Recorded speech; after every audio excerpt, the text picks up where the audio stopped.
Bereits seit altvorderer Zeit sitzt auf seinem mächtigen Thron der Allmächtige schon. Und schon seit altvorderer Zeit spricht seine Allmacht ihm Hohn, denn auch die herrlichste Herrlichkeit scheint mit der Zeit monoton. Da öffnet sich plötzlich das Saalportal und Petrus steckt schüchtern den Kopf herein. Verzeih, Chef, hier so reinzuschneien, doch das Menschlein ließ mir keine Wahl. Ein Menschlein? Wer soll das denn sein? Sie sagt, sie kommt aus Wuppertal. Ach, fahrt es dem Herrn, drum sagt er, ja mal. Und gesagt hat er es kaum, da betritt eine junge Frau den Raum in Chucks und Jeans und sagt, hi, ich bin Kai, ich studiere Journalismus und das Studium erfordert verpflichtend ein Praktikum. Und da habe ich mir das ganz gut vorgestellt, so ein Interview über Gott und die Welt. Und dem Herrn, dem die junge Dame gefällt, fragt interessiert, um was soll es denn gehen? Also, grinst Kai, ich habe viele Ideen. Hexenverbrennung, Nahostpolitik, Kapitalismus, Faschismus, Krieg. Nur, dass wir uns jetzt nicht falsch verstehen, unterbricht sie der Herr. Ich fände es schön, von den genannten Themen abzusehen. Krankheiten, Klima, Religion. Ja, das lassen wir auch. Das hatten wir schon. Da zögert die Arme und murmelt, puh, das wird ein happiges Interview. Wir haben wohl nicht dieselben Interessen. Welches Thema sagt Ihnen denn zu? Gott zuckt mit den Schultern. Wie wär's denn mit Essen? Ein Thema, nickt Kai, das viele betrifft. Würden Sie sagen, sie zückt einen Stift? Es macht wie bei Pillen die Dosis das Gift? Da verschluckt sich der Herr, er erwartete mehr. Eine Frage zu seinem Lieblingsgericht. Drum knurrt er nur hilflos. Ich glaube eher nicht. Vielleicht hilft es Ihnen, wenn ich die Frage erkläre. Ich dachte zum Beispiel an Übergewicht, an Bluthochdruck oder von mir aus auch Gicht. Wir sagten doch Krankheiten nicht. Was ist mit der wuchernden Fleischproduktion, mit der Seuchengefahr, mit dem Schinderlohn? Alles hat seinen Preis. Genuss wie Verzicht. Ja, aber würden Sie sagen, er ist angemessen? Wer? Na, der Preis, wie wir essen. Willst du jetzt doch noch auf Wirtschaft hinaus? Da kenne ich mich jetzt leider gar nicht aus. Ist ein anderer Preis nicht noch 1000-mal krasser? Wir leiten eifrig Nitrate ins Wasser und während wir heiter den Regenwald roden, überdüngen wir weiter den fruchtbarsten Boden. Wir beten ein lebloses Wachstum an. Wir melken die welkenden Euter der Welt. Was wäre denn, wenn die Natur irgendwann der Menschheit die Kosten in Rechnung stellt? Das scheint mir jetzt aber sehr theoretisch. Doch Kai ist in Rage, fährt glühend fort. Genuss wird zum Wahn, wird zur Sucht, wird zum Fetisch. Wir wollen alles hier und sofort. Wir feiern das Leben verzweifelt frenetisch und begehen zugleich einen kosmischen Mord. Tja, brummt der Herr, ihr Menschen seid frei. Ich habe euch gewarnt, ihr wolltet nicht hören. Er beugt sich nach vorn. Weißt du was, liebe Kai? Eure Freiheit ist Macht und die wird euch zerstören. Spielen wir echt ein verlorenes Spiel? Auch Wissen ist Macht und wir wissen so viel. Mein Kind, ich will dir was anvertrauen. Die Frucht der Erkenntnis ist schwer zu verdauen. Ich rate dir echt ab, auf die Menschheit zu bauen. Darf ich nur eine Frage noch stellen? Stammt nicht im Grunde von Ihnen der Plan von wegen, macht euch die Erde untertan? Da beginnen dem Herrn die Adern zu schwellen. Ich habe die Menschheit nun mal überschätzt. Das heißt, Sie haben dazugelernt. Der Herr ruft nach Petrus und grummelt verletzt. Es wird Zeit, dass die Dame sich jetzt entfernt.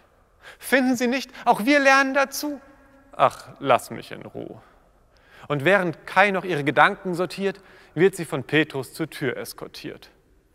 Was für ein lausiges Interview, denkt sich der Herrscher der Welt, konsterniert. Seit Äonen schon sitzt er jetzt auf seinem Thron und versucht vergeblich, die Welt zu verstehen. Ein findiges Völkchen sind sie ja schon, diese Menschen mit ihren verqueren Ideen. Aufmüpfig, auch nach Jahrtausenden noch und vor allem mit allen Wassern gewaschen. Vielleicht hat Kai sogar recht. Vielleicht lernen sie doch. Und trotzdem, es würde ihn sehr überraschen.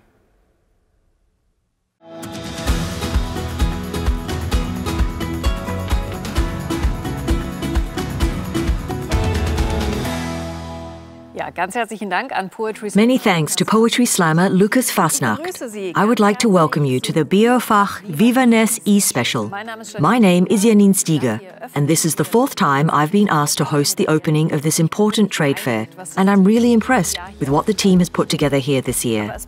But it also fits in with this year's motto, which is Shaping Transformation Stronger Together. And I'm quite sure that together we're going to create something really wonderful here. And to make sure everything goes really well, I now have a few tips for you. You can put together your own agenda, which you can view again at any time under the calendar icon. Just click on the sessions you want to attend, and then click on Plus Participate. And if you want to change your own profile again because you may have come up with topics that you would like to discuss with other participants, then simply click on your profile picture, make the changes, and then run the matchmaking process again. If you have questions for the speakers, you can enter them via the chat box to the right of the video. And if you have any other questions, you can reach the staff via Contact and Support, and they will definitely be able to help you. Dann kommen Sie über Kontakt und Support zu den Mitarbeitenden, die Ihnen auf jeden Fall weiterhelfen können. In this opening, we will be talking to the Federal Minister of Agriculture, Klöckner, and together with IFOAM and BÖLW, we will go on a world tour. And at the outset, I am very excited to be able to talk to Petra Wolf, member of the Management Board of Nuremberg Messe, and the Lord Mayor of the City of Nuremberg, about what this eSpecial means for the trade fair, but also for the city.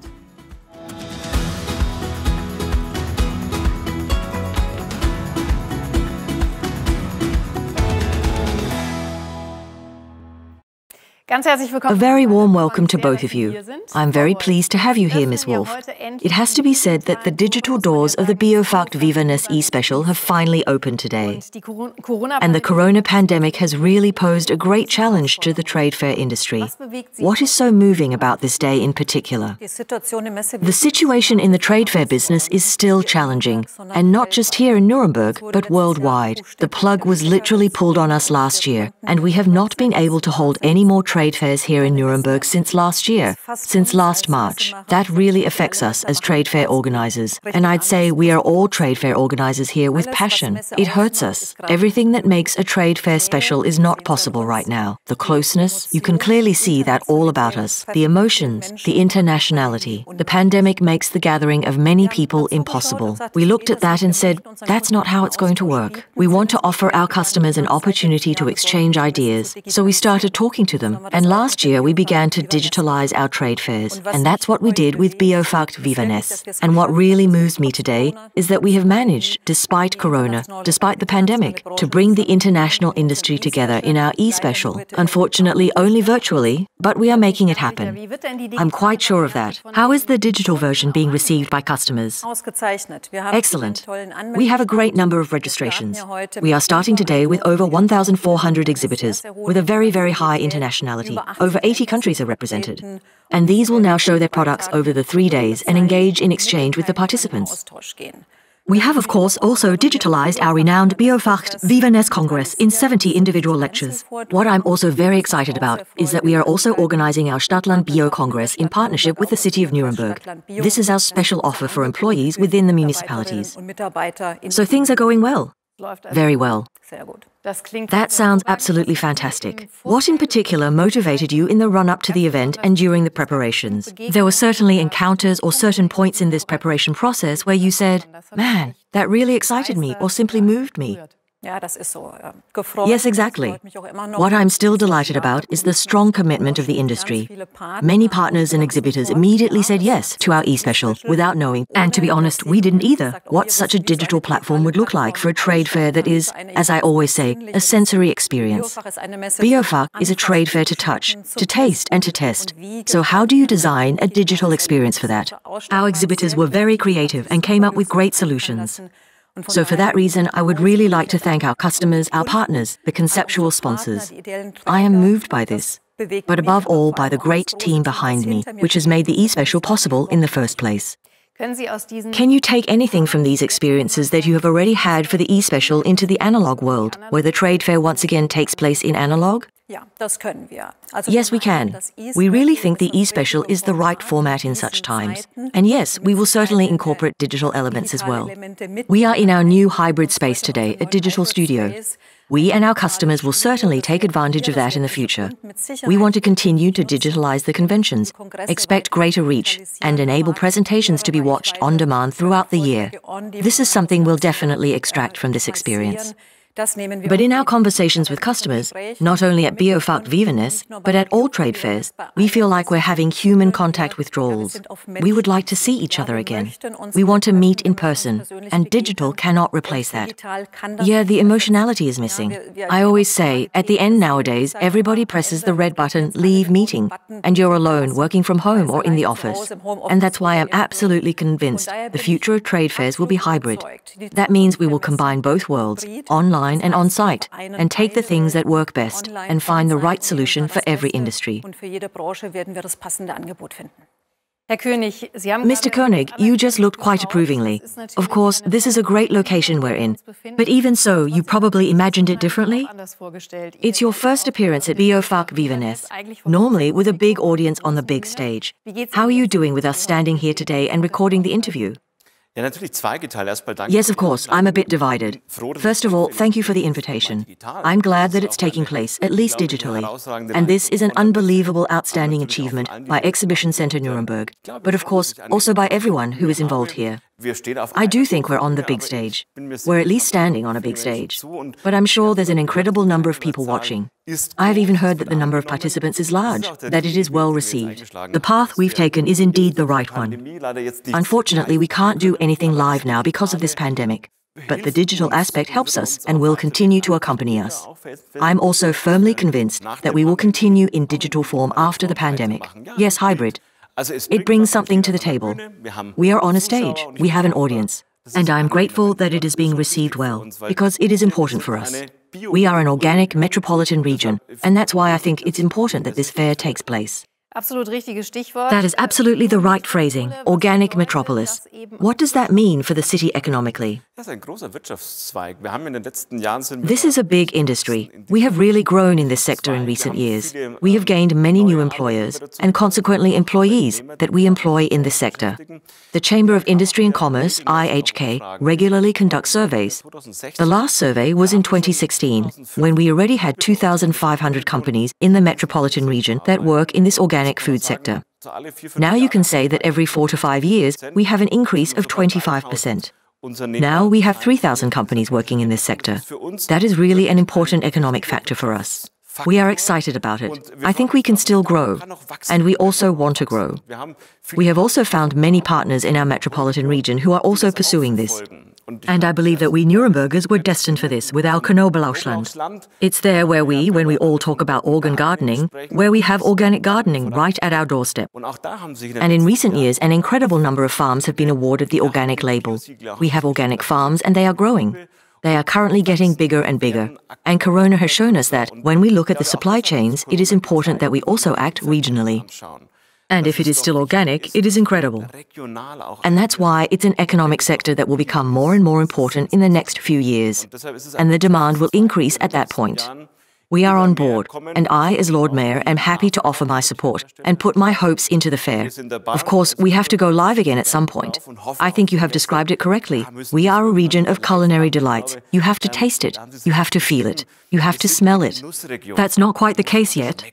Maybe one day we'll get to the point where you can also smell or taste digitally, but at the moment it's not possible. And that's why it's important that we can hopefully experience a BIOFACH live here next year. I have heard that there is a good teaser. Many of the exhibitors have already thought of something, as you have also said, that perhaps we can make it an enjoyable experience anyway. I have another question for you, Mr. König. What is the city actually doing for more organic food? What can you possibly do in the city administration to bring in more and more organic products? Yes, of course. We have several starting points. If you look at the daycare centers, for example, we have many kindergartens, and at the moment, we have a 70% share of organic food. In the school sector, in the catering of school canteens, we have 20%. There is still room for improvement. When I look at the situation here, we unfortunately had to cancel the Christkindl's market last year. Hopefully it will take place again this year. There too, we already have a large share of organic products. There is also a demand for that, and we can demand that, and we do demand that. For example, we have 2 vocational schools here in Nuremberg of bakers, butchers and caterers, which we have designated as organic schools.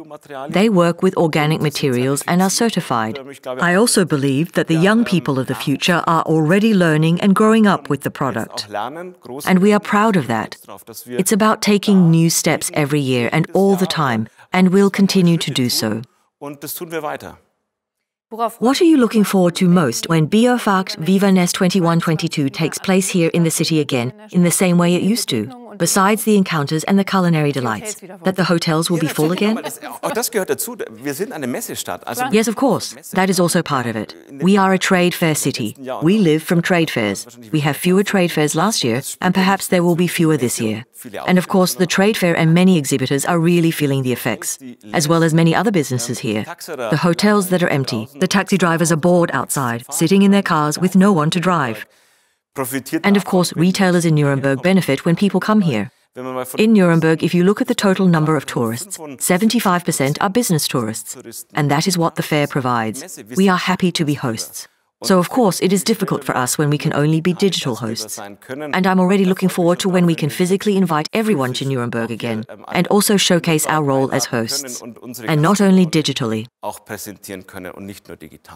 Ms. Wolf, I have to ask you again, do you have a concrete example, because I'm interested in it, of how culinary delights can be presented digitally? What great ideas are there? We have great speakers, for example, in the wine sector, who have sent wines to their participants in advance. That means live tasting and live testing with the participants. And for example, an exhibitor can switch live to his winemaker in South Africa. He is also involved. And I think that's a terrific idea. You sit at home or in the office and have your wine in front of you, and you are told which wine it is, where it's from. Exactly. I think it's a beautiful solution, and it's really interactive, even if you can't be together. That sounds quite excellent. I would ask you in conclusion, you have several messages you'd like to impart to the many participants out there. Mr. König, if you could send out one message regarding your wishes for the coming days, what would it be? I am happy that you have tuned in and that you are visiting the trade fair even in digital form. You can be sure that we are happy to host it. This year digitally, but next year, I hope, we all see each other physically here in Nuremberg. And I hope that you do business. That is very important for our economy, for your business, and of course for everyone else. Because if you do business, it's good for the workers and it's good for the state. And that is why I hope you will make quality contacts today and over the next few days. Network with one another. And maybe don't drink so much wine at home, because then you might lose your focus and not get where you want to go. So all the best and make the right contacts. I look forward to seeing you again next year, live here in Nuremberg. Ms. Wolf, what else do you have to say to the participants? Actually, I can only agree with what he said. I invite you to immerse yourself in our digital world, in our BIOFACH VIVANESS eSPECIAL. Look around, discover, be inspired. Do everything you would otherwise have done at the physical trade fair. Visit the Congress, listen to interesting lectures. And just like our Lord Mayor, we are of course looking forward to seeing you healthy and in person again next year, at the next BIOFACH VIVANESS. The wine tastes better in company and not alone at home. That's right. I have to agree with that too, exactly. Thank you very much for being here with us today. I wish you all the best for the upcoming fair, the eSpecial, which I think is really quite impressive. Thank you. Thank you for the invitation. I have also spoken with Julia Hosfeld. She is a team member at BIOFACH VIVANESS. She told me what actually went on in the team in the preparation for this very special trade fair.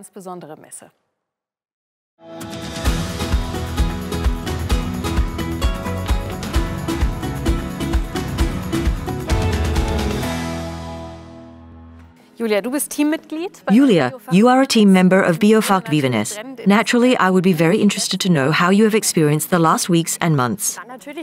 The last weeks and months have, of course, been very intensive. They were characterized by a high level of motivation among all, by a great curiosity about what is now to come, and of course, full of anticipation.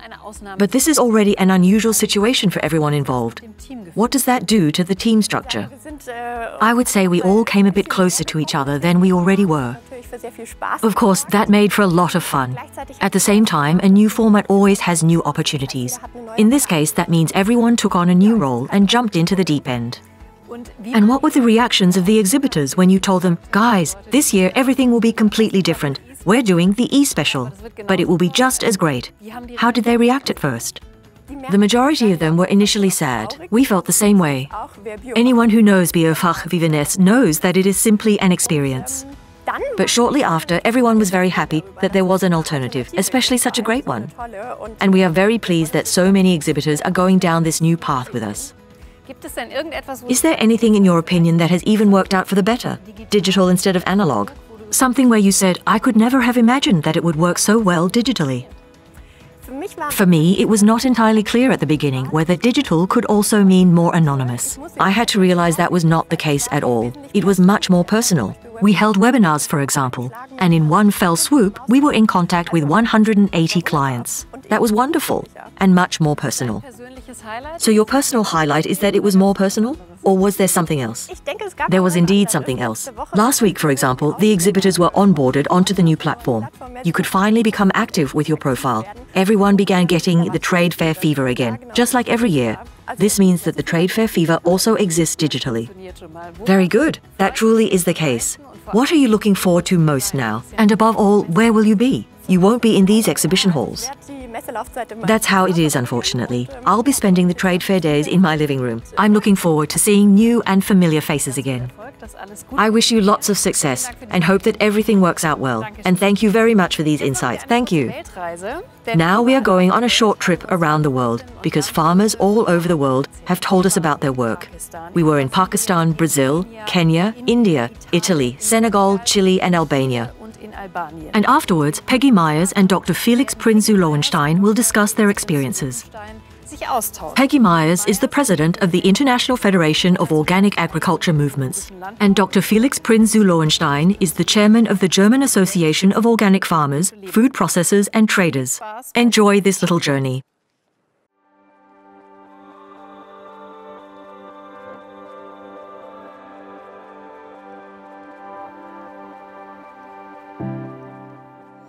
Organic farming के जो फ़वाइद हैं मैं पूरी दुनिया को ये पैगाम दूंगा कि ऑर्गेनिक फार्मिंग पे आएं इससे डरने की ज़रूरत नहीं है एक बार करें इसके बहुत बड़े फ़वाइद हैं A agroecologia para nós não é só uma forma de produção onde a gente regenera o solo, cuida das espécies, da fauna, da flora, da água, mas também o cuidado das relações, onde a gente tem equidade de gênero nas decisões, onde a gente tem a inclusão do jovem, das mulheres e uma divisão justa de trabalho e de reconhecimento também. And this is an encouragement to many other small-scale women farmers just like me. And farming can be very difficult.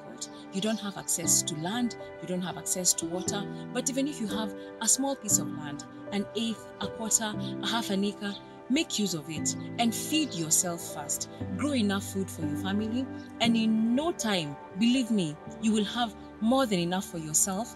And when it's more than enough, you can actually even sell that safe produce to other mothers just like you in the nearby cities. And when you do, make it affordable, because those mothers in the cities also want to make sure that their children are eating safe organic produce. And that way we'll be able to spread organic goodness. ഞാനൊരു അധ്യാപകനോ അല്ലെങ്കിൽ ഒരു കാർഷിക ശാസ്ത്രജ്ഞനോ ഒന്നുമല്ല, വെറും 2 acre സ്ഥലം കൃഷി ചെയ്യുന്ന ഒരു സാധാരണ കർഷകൻ. കൃഷിയുടെ പ്രധാന ഘടകം മണ്ണാണ്.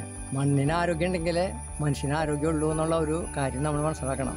Utilizzare un sistema biologico significa valorizzare al meglio le risorse che si trovano già in campo, innanzitutto. Non apportare fonti di energia dall'esterno, non intervenire in modo aggressivo per il controllo degli parassiti piuttosto che delle erbe spontanee, ma cercare di far convivere tutti i sistemi, diciamo tutti gli elementi di un sistema complesso come quello agricolo insieme. Alors que l'agriculture biologique permet la séquestration du carbone du sol et donc limite les gaz à effet de serre, donc c'est un puissant moyen de résilience, d'atténuation et d'adaptation au changement climatique, mais aussi gérer d'une manière rationnelle les ressources naturelles, sol, eau, forêt, biomasse, qui pour nous ne nous appartiennent pas, mais nous ont été confiés par les générations futures et nous devons les gérer à bon escient pour que les générations futures aussi puissent en bénéficier.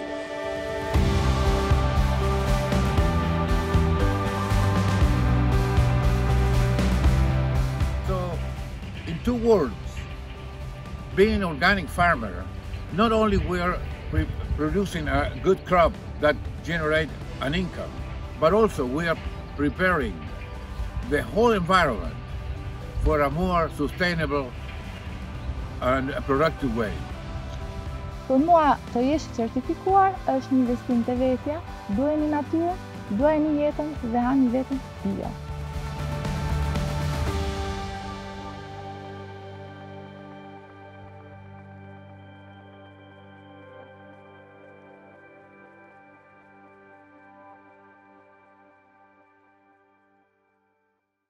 Hello everybody, and hello Peggy. How nice to meet you again. Although we said goodbye to each other last year at BIOFACH, it's one of the few advantages of Corona that you are still in office and that this way we can appear together once again at the opening ceremony of BIOFACH 2021. This gives me the opportunity to ask you something I haven't asked you all these years. What actually led to your commitment to organic farming? Hi Felix, hi everyone. I'm so sorry that we can't be together this year, but I see that you've got snow on the ground there in Germany and it's a pleasant day here in Oregon, so it's okay. I really enjoyed seeing those I Grow Your Food videos from the farmers around the world, and I'm sure that my story about how I got involved in organic is much different than theirs. My husband and I, back in the mid-1980s, became vegetarians. We learned about how animals in the United States are mass-produced into cheap food. We learned about how all of our food was grown and produced. We started reading ingredient labels and nutritional panels, and we started learning about this thing called organic. We started shopping in natural food stores, which then eventually, since it was our personal passion, then led to both of us actually working in the organic movement. And then it led to me working in the certification world here in the United States. And how about you, Felix? How did you get involved in the organic movement so many years ago? Well, I farmed conventionally for 5 years after taking over our family farm. And I felt increasingly uncomfortable using chemical pesticides because I realized that these substances do not belong into a living system. But the real meaning of what I was doing, I increasingly understood in the following years. That it is really about whether the generations after us will still find a world worth living in. Emily, komm mal. You see, I'd like you to meet Emily. She's my grandchild. This is Peggy from America. Hello, hi Peggy. And that you have to get politically involved to create the framework conditions for the great transformation that we have to achieve. My 20 years as president of the German Organic Umbrella Organization were always challenging, but also beautiful, especially because of the great people I met in the process, people like you, Peggy, and because you can really make a difference. Tell me, Peggy, when your successor will be elected, will you be able to continue working for that cause? What are your plans then? Felix, it was so nice to meet your granddaughter. I know that wouldn't have happened if we were here in person. So I will definitely stay active in my role as executive director of the nonprofit Organic Materials Review Institute, and I will remain on the board of directors of IOAS, an international accreditation body, And I also hope to get more active in IFOAM North America, the regional body that I helped found in 2016. I'm also planning to participate in BIOFACH and Organic World Congresses for as long as I can. And I'm mostly looking forward to the 50th anniversary of IFOAM Organics International in 2022. I've made a lot of business contacts and friendships that I know are going to last a long time. And how about you, Felix? I understand you're not actively farming anymore. What are you going to do after you're no longer head of the German Farmers Association? Oh, Peggy, I will certainly not be bored. After all, it's not only the people and organizations in our sector itself that are working for a future-proof economy in our world. For me, development cooperation will certainly remain an important field. I'm very much involved in the project Knowledge Center for Organic Farming of our Ministry of Economic Cooperation. With this, we support our partners in African organic farming organizations in managing knowledge about organic methods in agriculture and food production. Here it becomes visible how transformation can be shaped through cooperation. But also in our sector itself, the movement goes beyond the farmers, whose message we saw earlier. Therefore, before I hand over to Janine Steeger, we will show two small films that make this clear. Peggy, from Germany to Oregon, all the best. And hopefully we will see each other again soon in more normal conditions. Bye-bye, all of you. Well, goodbye, Felix. Goodbye, everybody. I hope you all stay safe and healthy, and I'm looking forward to seeing you again. Bye-bye.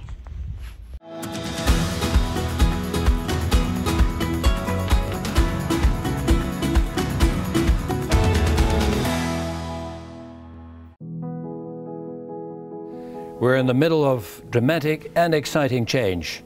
The world deserves a healthy, fair and organic farming and food system that can prevent future pandemics, save ecosystems and close the wealth gap. Organic food provides proactive health care. Organic farmers contribute to a fair distribution of wealth by prototyping living wage pilots with growers and retailers.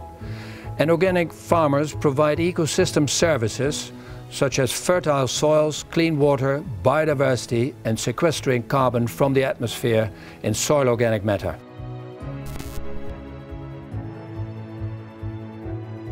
Organic is not too expensive, conventional is too cheap.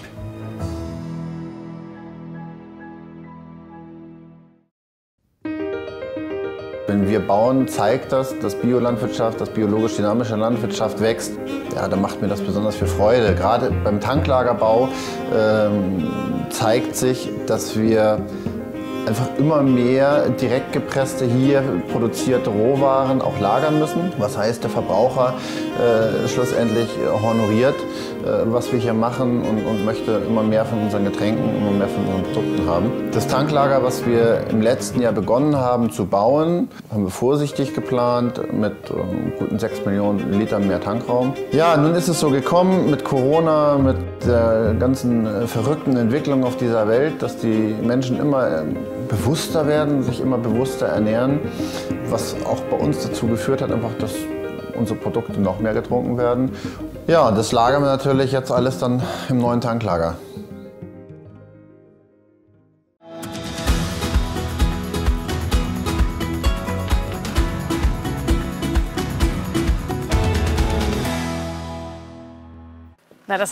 This showed once again in an impressive way how much transformation is already taking place in the field of agriculture all over the world. And I was personally impressed with how many women are helping to drive this challenge forward. After the world tour, the question now is, what can Germany contribute to sustainable agriculture? What conditions does it need, for example, to be able to help shape global change? Dr. Felix Prinz Löwenstein met with Julia Klöckner, the Federal Minister of Food and Agriculture, in Berlin. Among other things, they talked about the fact that the pandemic has significantly increased the need for healthy and good food. And with that, I'm off to Berlin to meet with Dr. Prinz Löwenstein.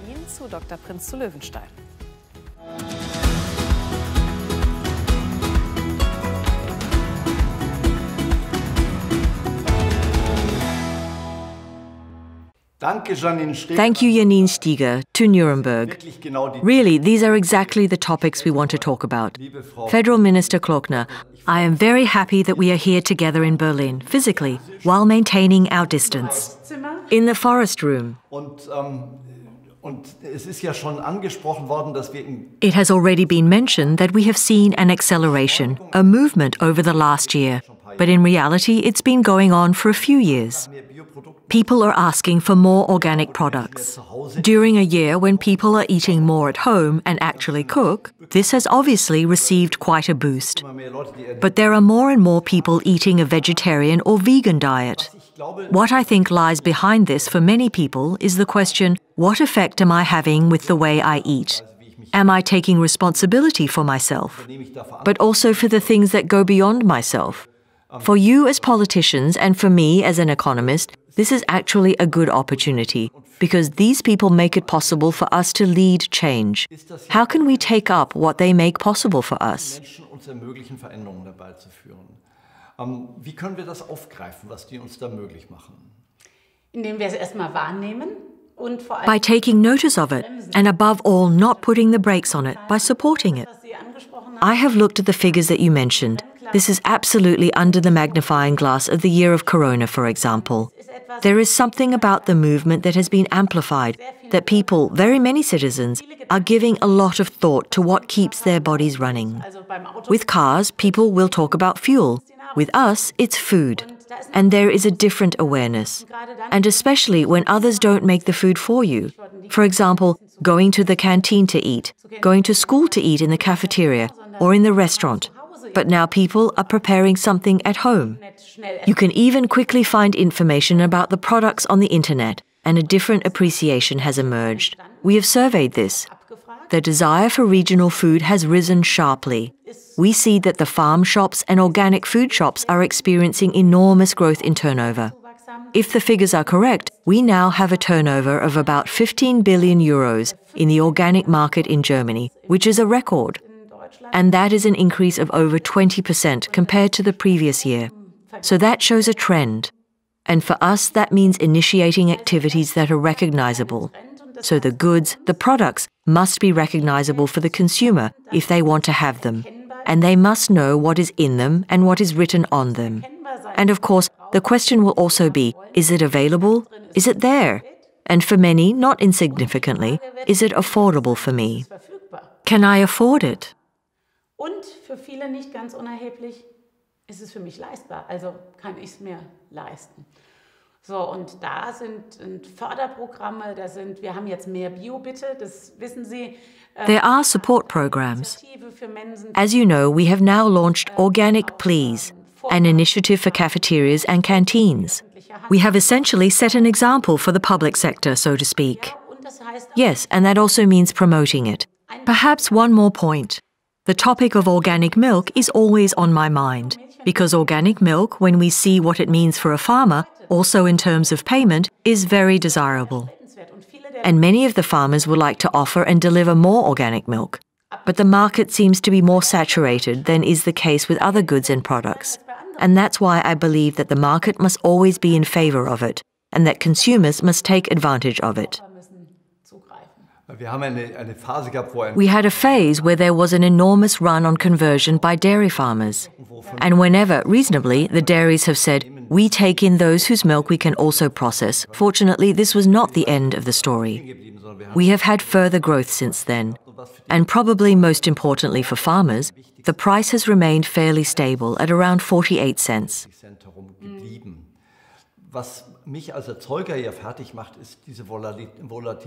What gets me down as a producer here is the volatility of markets, which constantly destroys all calculations. There's really been a lot going on.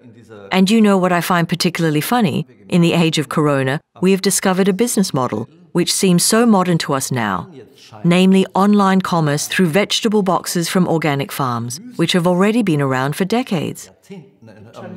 For a long time, yeah. And that's why we are so confident in our opinion that many innovations that were ridiculed at the time they were introduced have suddenly turned out to be solutions for the future. Of course, this applies to many things that are at the primal concern of this organic agriculture and food economy, representing an alternative that uses the resources that are available to us in a sustainable and responsible way.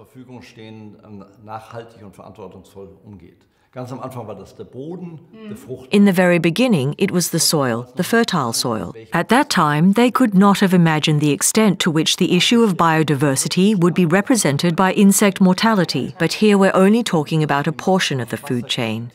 The issue of water quality extends to the issue of the world's oceans, or even climate change, how all this would still concern us. And as the Minister for Agriculture and Food, you have a very extensive package of issues to deal with on your desk. I've got my work cut out for me. That is a good point. We have indeed not only identified but quantified 10 fields of action where we can also achieve more CO2 equivalent savings, where agriculture is not the problem of climate protection but is involved in the solution. And that starts with more land soil protection, which is related to re-wetting. Of course, we have to look at what is someone's property. How can we compensate them? How can we help them find a different path?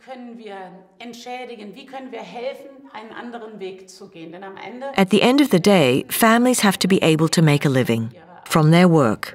Then there is the question of animal husbandry, the question of energy conservation as well. If we look at horticulture, for example, we have a very big program, an energy-saving program. And then we notice that through the incentives, citizens or businesses or the economy participate and do more than we even sometimes imagined. We have also carried out a soil condition survey for the first time, and we will do it again in 10 years. Because we want to see what the soil's capacity is to absorb CO2 and how that develops. The issue of humus formation is a very important point. We have presented the arable farming strategy. This is what we recommend in terms of crop rotation, which in the end leads us to needing fewer plant protection products, especially because not so many resistances develop. So it is very complex. I think we have to disarm ideologically from all sides. And I like it when the experts sit together and how quickly they come to an agreement. And that's why I'm also a fan of exchanging ideas behind closed doors.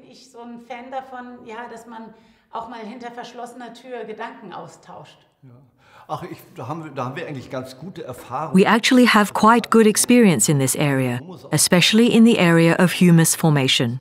All farmers can do something about this. We are experiencing this in the area of how to solve animal welfare problems in pig farming. We have groups of conventional and organic farmers together who can learn a lot from each other. There is another area. We are now talking about agriculture, but in reality, we are talking about the entire food system, where the corona crisis has shown us that there is a need for action. That's the whole slaughterhouse area, where we realized, oops, we have shrunk to such a small number of players that if one of them suddenly goes down for some reason, it is no longer manageable. And at the same time, we are noticing how the food trade is disappearing in the countryside, just as farms are closing down. And it is a huge concern to us to find ways to strengthen this possibility of creating added value in rural areas through food processing. This is perhaps another area where we need to do a lot together. Da hätten wir vielleicht auch noch ein Feld, wo wir viel zusammen tun müssten. Ja, sehr gerne. Also ich spreche jetzt mal von Dezentralisierung. Darum geht es. Yes, sure. I'm talking about decentralization. That is what it's all about. If we stick to your example of the slaughter companies and talk about the slaughterhouses, we have a very high concentration in the northwest of Germany, where we have a high concentration of animal husbandry. We have very high hygiene and animal welfare standards. They are very high and are also prescribed by European law. We place great value on compliance with them. It is not that difficult for the big ones to comply with them, but it is for the smaller, decentralized ones. And that is where we encounter a conflict of objectives.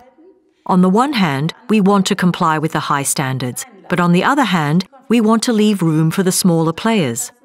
And we have to address these conflicting goals. I have now had our Thunen Institute, which is so highly regarded for its expertise, investigate what special state subsidies for small and medium-sized slaughterhouses do to regionality. So when we support, or if we supported, together with the different states, the rebuilding of slaughterhouses in a more decentralized manner. If we would then affect something that we don't want at all, that we would suddenly weaken the remaining medium-sized enterprises. And that's where we are, not to put too fine a point on it.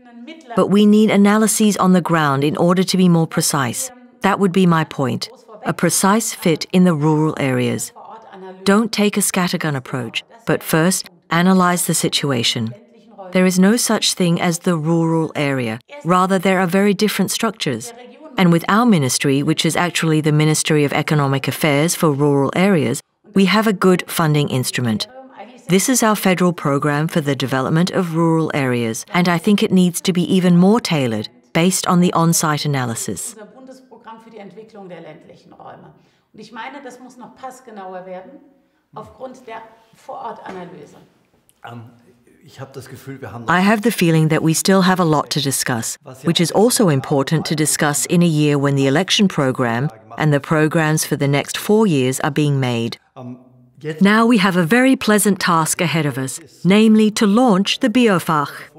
Even if it is only virtual, it is taking place. And now you have a very outstanding task, to open BIOFACH completely virtually. To cut the red ribbon. Please, Mrs. Klöckner. Dear Prinz Löwenstein, I hereby open this year's BIOFACH. Even though it is digital, it is very real. I wish you all much success, and I will be sure to take a digital tour of the fair. Great, thank you very much. We will be in touch regardless. And now I'll hand it back to Janine Steeger because the opening ceremony is still going on.